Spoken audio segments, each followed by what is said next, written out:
c'est votre nouveau rendez-vous foot sur Angers 7. Tous les mardis, mercredis et jeudis, vous pourrez suivre l'actualité du club d'Angesco sur notre antenne. Entraînement, résumé et analyse de match, réactions, portraits, vous saurez tout sur votre club. Pour ce premier numéro, nous vous proposons de faire le point sur la situation sportive du club angevin. Après un bon début de saison, le SCO vit actuellement une passe un peu plus délicate. Il vient de concéder sa 3e défaite consécutive, sa 2e en championnat. Ce matin à la Baumette, les joueurs se sont retrouvés pour une séance d'1h30 basée sur l'animation collective. Une séance intéressante sur laquelle Jean-Louis Garcia, l'entraîneur angevin, peut s'appuyer avant la réception de Nîmes vendredi prochain. Le travail aujourd'hui était axé sur l'animation collective, que ce soit défensive ou offensive. J'ai trouvé beaucoup de simplicité, beaucoup de disponibilité, beaucoup d'envie, d'enthousiasme chez mes joueurs.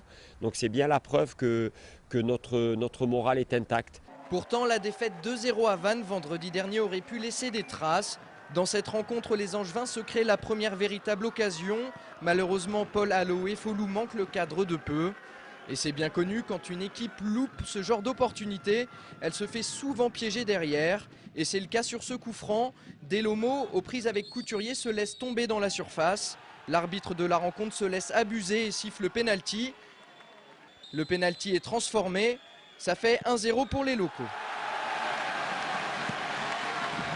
En deuxième mi-temps, sur leur seule véritable occasion, les Morbihanais doublent la mise. A noter que ce but de Samaritano est entaché d'une position de hors-jeu. Un hors-jeu qui ne sera pas sifflé. Le score n'évoluera plus. Angers concède sa 3e défaite consécutive, toute compétition confondue. Au classement, le SCO est désormais 9e avec 8 points. Mais avant de parler du prochain match contre Nîmes, on revient sur le fait de la rencontre et ce pénalty concédé par les Angevins. Nous avons demandé à Malik Couturier de nous donner son avis sur cette action. Je suis au marquage avec Delomo, il y a un de ses coéquipiers qui le pousse sur moi, donc je suis déséquilibré, je tombe et puis en tombant j'essaye de m'accrocher à lui. J'ai pas revu les images mais je pense que ça doit être ça.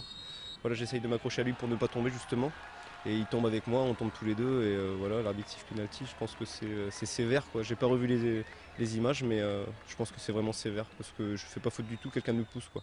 Ouais, pour vous, il n'y a pas faute? Bah pour moi, non, si on siffle un penalty à ce moment-là, on va en siffler dans toutes les surfaces à tout moment quoi. Je pense qu'il n'y a pas faute, surtout qu'il ne pouvait pas avoir le ballon.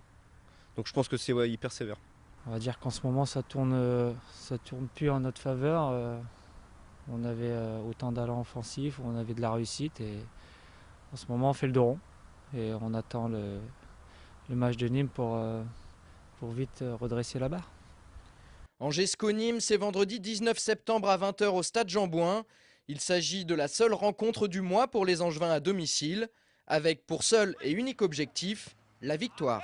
Il est évident qu'une victoire nous permettrait de nous resituer dans la première partie haute de ce championnat, nous redonnerait un gros moral aussi avant un déplacement très délicat à Bollaert à Lens. On refera le point cette semaine dans notre magazine sur la préparation du match contre Nîmes.